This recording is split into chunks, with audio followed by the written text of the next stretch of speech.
मित्रों नमस्कार। धनु राशि वाले व्यक्तियों के लिए 2026 वर्ष की हार्दिक हार्दिक शुभकामनाएं। ये वर्ष फल हमने आपके लिए बनाया है और धनु राशि वाले व्यक्ति इस वर्ष क्या करेंगे, क्या नहीं कर पाएंगे और कहाँ कहाँ क्या क्या उपाय उनको करने हैं, इन सब की हम इस सेगमेंट में चर्चा करेंगे। सबसे पहले हम बात करेंगे आपके स्वास्थ्य को लेकर, आपका स्वास्थ्य कैसा रहेगा, स्वास्थ्य के लिए आपको क्या सावधानी रखनी चाहिए। फिर हम बात करेंगे आपके धन को लेकर, इसके बाद बात होगी संपत्ति और वाहन को लेकर, फिर हम बात करेंगे आपकी नौकरी पैसे के क्या हालचाल चल रहे हैं उसको लेकर, फिर शिक्षा में विद्यार्थी वर्ग क्या करने वाले हैं, उन्होंने क्या करना चाहिए उसकी बात करेंगे, और फिर बात होगी आपके वैवाहिक जीवन को लेकर, वैवाहिक सुख को लेकर, और अंत में फिर हम बात करेंगे आपके स्वैच्छिक यात्राओं की। और इन सभी में कहीं कोई कमजोरी होगी तो हम उसके आपको उपाय भी बताएंगे। देर नहीं करते हुए सबसे पहले चलते हैं स्वास्थ्य की ओर। आपके जो स्वास्थ्य के स्वामी बनते हैं गुरु और शुक्र बनते हैं, और दोनों एक दृष्टि से तो गुरु हैं, लेकिन यदि उनमें समानता देखी जाए तो एक दूसरे के प्रतिद्वंदी और शत्रु भी हैं। तो शुक्र की स्थिति देखी जाए चतुर्थ स्थान पर विराजमान है, तो यहाँ संकेत है आपको इस समय में थोड़ा सा धातु रोगों से संबंधित, ब्लड इन्फेक्शन से संबंधित विशेष रूप से सावधानी रखनी चाहिए। यदि आप शुगर, किडनी और लीवर के रोगी हैं तो आप थोड़ा सा सावधान रहकर कार्य करें। शुक्र कमज़ोर होने से इनमें बढ़ोतरी हो जाती है। हालांकि खुशी की बात यह है कि आपके लग्न के स्वामी केंद्र स्थान पर विराजमान है गुरु, जो आपकी लग्न को देख रहे हैं। ये उत्तम स्वास्थ्य की ओर संकेत करते हैं। जब गुरु का लग्न को देखना, गुरु का चतुर्थ को देखना हो जाए तो ऐसे समय में उचित चिकित्सक मिल जाता है और आपकी बीमारी का निराकरण भी हो जाता है। तो ये वर्ष जहाँ बीमारी उत्पन्न होने का वर्ष है, वहाँ पर बीमारी ठीक होने का वर्ष भी है। छोटी सी सर्जरी के योग जून जुलाई में बनते हैं, लेकिन ये सर्जरी आपकी लाभप्रद सिद्ध होने वाली है और उसके बाद आप स्वस्थ भी बने रहेंगे और पूर्ण रूप से स्वास्थ्य की प्राप्ति हो उसके लिए योग प्राणायाम करें, होम्योपैथिक दवाओं को सहारा लें, उससे आपको जल्दी लाभ की प्राप्ति होगी। धन की यदि हम बात करते हैं तो आपके धन के स्वामी बनते हैं शनि, और शनि हैं आपके धन स्थान से तीसरे स्थान अर्थात चतुर्थ स्थान पर। चौथे स्थान में सुख से चलते हुए शनि सुख प्रदान करा रहे हैं। एक तो प्रॉपर्टी के माध्यम से आपको धन के आगमन के संकेत मिलते हैं, दूसरे घर परिवार में कोई बंटवारा होता है तो वहाँ से भी धन के आगमन के संकेत मिलते हैं, और तीसरा बैंकों से ऋण प्राप्ति के भी संकेत मिलते हैं। तो ये जो संकेत हैं ये सब पूर्व जन्मकृत पुण्यों के संकेत हैं, जिनसे कि इन सब बातों की प्राप्ति होती है। और जिस काम को लेकर आप आगे बढ़ रहे हैं उसमें धन की कहीं कमी आ रही है तो बैंकों की मदद से आपके धन की कमी पूरी हो जाएगी। तो इस वर्ष धन की समस्या आपके ऊपर मुझे लगता है नहीं रहने वाली और स्थिति ठीक ही हो जाएगी। और हो सकता है कि अक्टूबर नवंबर तक आप कुछ बड़ा निवेश भी कर डालें या एफडी भी आप उस समय में बना लें। तो धन के योग तो इस वर्ष आपके अच्छे बनते हैं। सुख संपत्ति और वाहन सुख की यदि हम बात करें तो सुख संपत्ति के जो स्वामी हैं वो हैं गुरु, और वो जीवन साथी वाले घर में विराजमान हैं।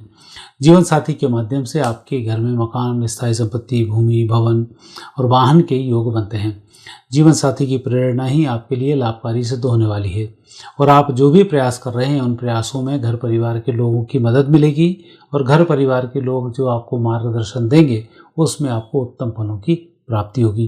अब मुझे लग रहा है इस वर्ष यदि कहीं कोई नेगेटिव योग बनते हैं तो उस समय के लिए आपको गुरुवार के व्रत करने चाहिए, ये आपके लिए सहायक सिद्ध होने वाले हैं। और मई 2026 के बाद आपकी स्थिति में लगातार सुधार होगा। नवंबर दिसंबर में स्थायी संपत्ति और वाहन की प्राप्ति के योग बनते हैं। नौकरी और व्यवसाय की यदि हम बात करते हैं तो उसके स्वामी बनते हैं बुध, जो तीसरे स्थान पराक्रम में विराजमान है। और जब पराक्रम में कोई ग्रह बैठा हो तो व्यक्ति अपने बलबूते पर सब कुछ कर लेता है। तो ये वर्ष आपके परिश्रम की सफलता के लिए प्रमाण पत्र देने का वर्ष है, और परीक्षा की सफलता में भी उत्तम लाभ का वर्ष है। जो भी काम कर रहे हैं आप उसमें भी आपकी मेहनत से ही आपको अच्छे लाभों की प्राप्ति होगी। और कुल मिलाकर जो काम आप करने जा रहे हैं उसकी एक प्लानिंग खुद करेंगे और उस पर कार्य करना शुरू कर देंगे और आप सफल हो जाएंगे।